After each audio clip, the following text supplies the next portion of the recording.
Controller, hypothalamus controller. जब भी हम कुछ खाना खाते हैं, कोई भी खाना, जैसे ही हमने बाइट लिया, हमने मुंह के अंदर खाना डाला, जैसे ही वो टंग को टच हुआ, हाइपोथैलेमस ने पैनक्रियाज को मैसेज भेजा।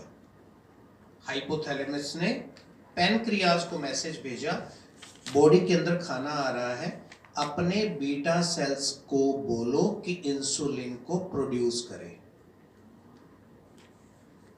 हाइपोथैलेमस ने पैनक्रियाज को बोला कि अपने बीटा सेल्स को बोलो कि इंसुलिन प्रोड्यूस करें, क्योंकि बॉडी में खाना आ रहा है।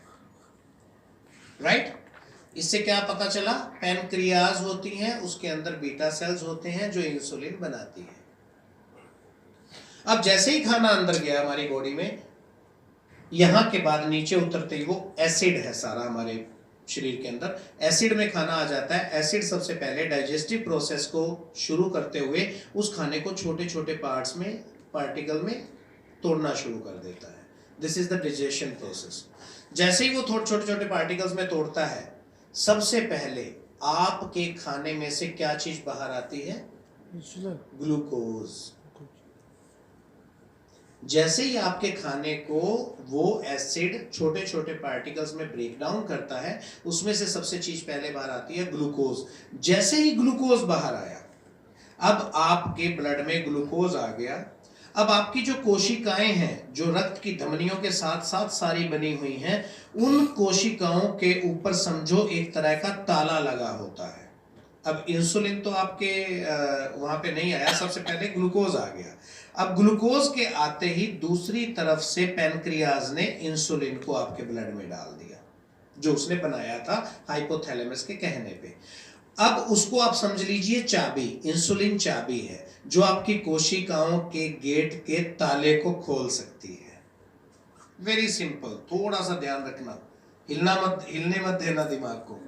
आपके मुंह में खाना आया, खाने को जब उसको ब्रेक डाउन हुआ एसिड में जाके, उसमें से ग्लूकोज बाहर आया, ग्लूकोज ब्लड में आ गया, उधर से पैनक्रियाज ने इंसुलिन को बना के ब्लड में छोड़ दिया।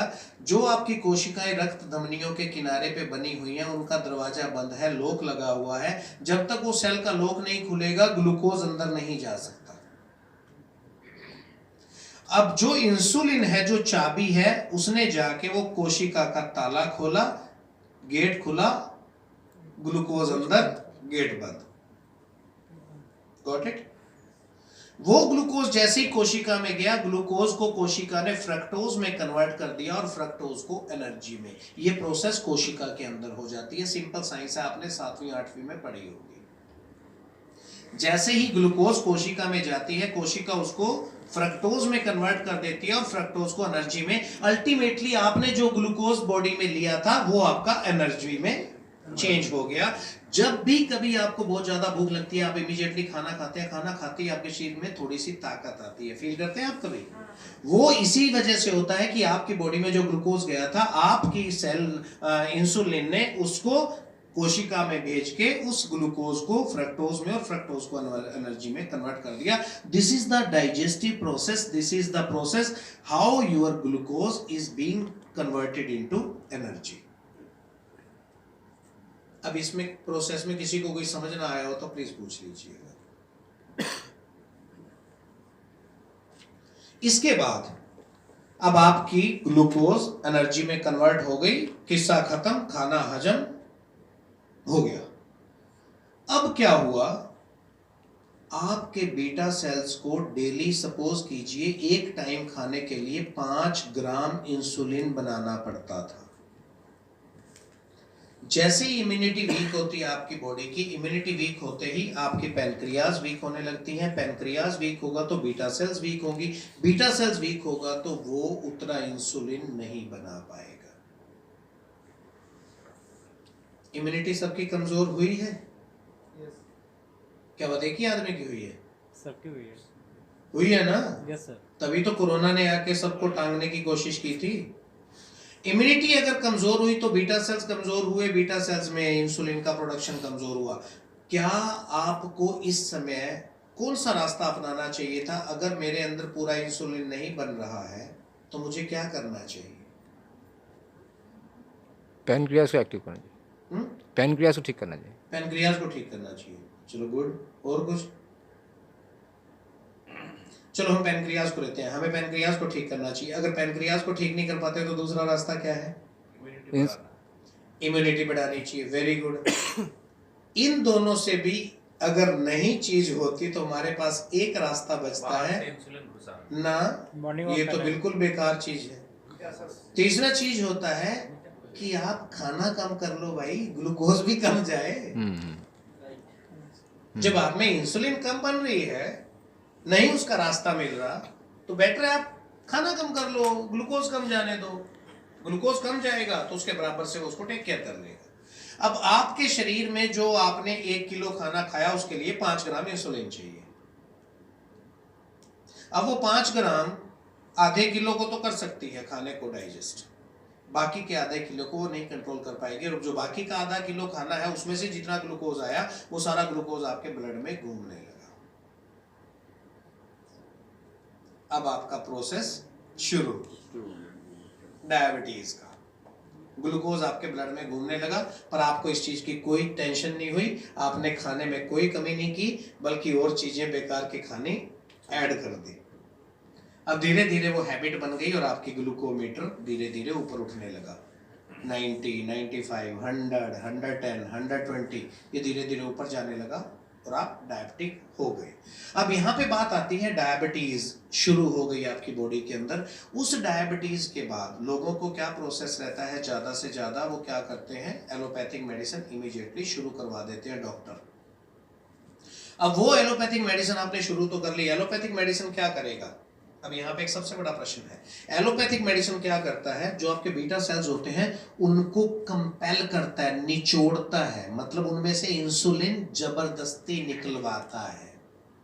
ये फंक्शन होता है एलोपैथिक मेडिसिन का। किसी भी चीज को आप कब तक बहुत ज्यादा रैप्चर कर पाएंगे? साल, 2 साल, 3 साल, 4 साल, उसके बाद वो हार जाएगा, नहीं कर सकता और produce, and beta cells is gone, खत्म। अब वो आप वाला हिस्सा आएगा कि अब उसको इंटरनल इंसुलिन बिल्कुल खत्म हुआ, अब उसको आउटर इंसुलिन पे जाना पड़ेगा। यहाँ पे आपको समझने की जरूरत है, 2 तरह के डायबिटिक पेशेंट होते हैं, एक होता है आईडी, एक होता है एनआईडी। आईडी होता है इंसुलिन डिपेंडेंट, एनआईडी होता है नॉन इंसुलिन डिपेंडेंट। आईडी वाला जो इंसुलिन डिपेंडेंट होता है उसको कहा जाता है डायबिटिक 1 केस, और दूसरे को टाइप 2। टाइप 1 डायबिटीज और टाइप 2 डायबिटीज ये होती है, हमेशा याद रखिएगा। अगर गलती से आपने किसी डायबिटीज वाले पेशेंट को छेड़ लिया और वो थोड़ा सा अच्छा पढ़ा लिखा हुआ, तो सीधा आपसे बात पता है क्या करेगा, मेरे को टाइप 1 डायबिटीज है, आपकी दवा काम करेगी या नहीं करेगी? तो आपको पता होना चाहिए टाइप 1 क्या होती है, टाइप 2 क्या होती है। अगर आप ये उसका आंसर नहीं दे पाए तो आपसे कभी भी मेडिसिन नहीं लेगा, उसे पता है कि आपको ही कुछ पता नहीं है। Is it clear? टाइप 1 कौन सी होती है? Insulin dependent. टाइप 2 होती है नॉन इंसुलिन डिपेंडेंट। हमारी दवा टाइप 1 में काम नहीं करती। Close the chapter. जो लोग बाहर से इंसुलिन लेते हैं उनके ऊपर डायाकेयर काम नहीं करता। 90% कोई भी दवा काम नहीं करती, ये लिख लीजिए। अब जो डायबिटीज के लिए हमने दवा बनाई है वो हमने बनाया है डायाकेयर रस, डायाकेयर टैबलेट। वो टाइप 2 मेडिसिन, टाइप 2 डायबिटीज वालों के लिए है। अब आयुर्वेद में जो हमने डायाकेयर बनाया है, डायाकेयर के अंदर जो हमने फॉर्मुलेशन रखा है उसका काम क्या है? Basically we rejuvenate the beta cells. हम बीटा सेल्स को पहले जैसा करने की ताकत रखते हैं। कैसे? By giving the support to the beta cells. Ayurveda क्या सिखाता है? आपके शरीर में अगर कोई भी सेलुलर, कोई भी ऑर्गन कमजोर हो जाता है, हम उसे रिफ्रेश करते हैं, एक्टिवेट करते हैं, प्रोवाइड बैकअप देते हैं उसको, ताकि वो अपने फंक्शंस को दोबारा प्रीक्योर कर ले। We rejuvenate the beta cells. ये हमारे डायकेयर में पावर है। अगर एक बार आपका बीटा सेल्स पहले की तरह हम तैयार कर लेते हैं, हमारे पास कम से कम 10 to 12% ऐसे भी केसेस हैं जिनको अभी डायबिटीज शुरू हुआ था और उन्होंने 1 से 1.5 साल तक हमारी थेरेपी ली और 1-1.5 साल बाद आज वो कोई भी दवाई नहीं लेते हैं। यहाँ पे आपको एक चीज माननी पड़ेगी, you can control diabetes, but यहाँ पे बट आता है। रीजन बिहाइंड इट आपकी इम्यूनिटी है, अपने इम्यून सिस्टम को आपको टेक केयर करना पड़ेगा, आपकी डेली लाइफस्टाइल है, आपको लाइफस्टाइल चेंज करना पड़ेगा। जिन चीज़ों का परहेज, जिन चीज़ों का डाइट चार्ट आपको बना के दिया जाए, आपको जुडिशियसली उसको फॉलो करना पड़ेगा। Only then you can take care of your body from diabetes. अब इस दवा को लेने का ढंग, खाना खाने से आधा घंटा पहले 2 ढक्कन दवा यानी कि 2 चम्मच इस दवा के लीजिए रस के, उसको 4 चम्मच पानी गुनगुना डाल के उसी घोल के साथ आपको डायकेयर टेबलेट लेनी होती है, एक सुबह खाने से आधा घंटा पहले। Is it clear? Any question?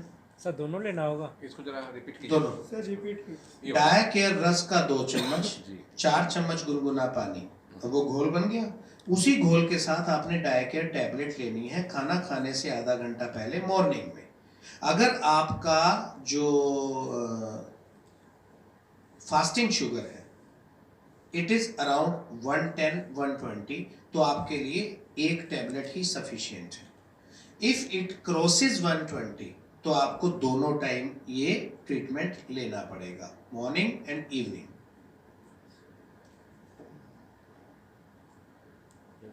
Right sir? हमारे टीचर कहते थे जब कोई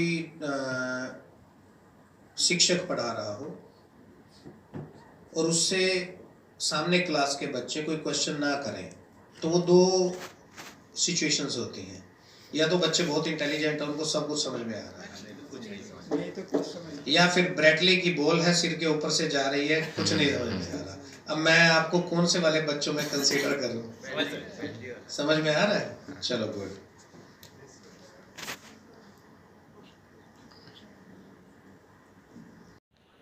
चैनल को सब्सक्राइब करें और नोटिफिकेशन बेल अवश्य दबाएं।